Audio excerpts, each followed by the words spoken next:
کرنا ہے کہ ہمیں اپنی لیگیسی کو اپنی اگلی نسل میں منتقل کرنا ہے. یہ پاکستان کے اصل وارثوں کا پنڈال ہے جس نے پاکستان کو بچایا، پاکستان کو بنایا،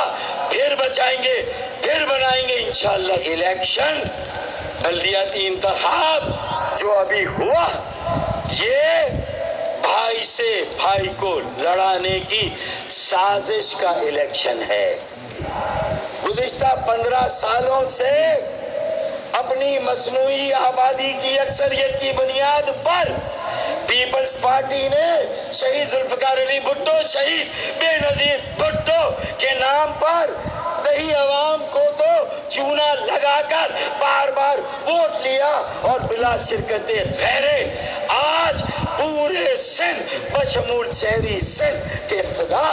اختیار اور وسائل پر قابض ہیں. لیکن شہری سندھ پر ان کا یہ قبضہ غیر آئینی تھا، ناجائز تھا، غیر قانونی قبضہ تھا. پاکستان پیپلز پارٹی اور 93 سیٹیں، 100 سیٹیں اس پرفارمنس کے بعد، 15 سال کی لوٹ مار کے بعد،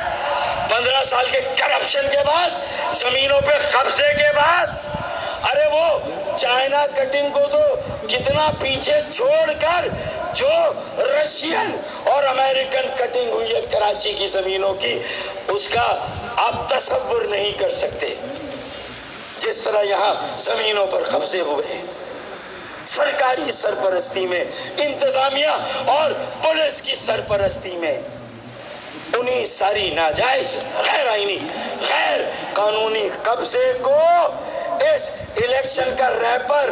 چڑھا کر، اس کا ملمہ چڑھا کر،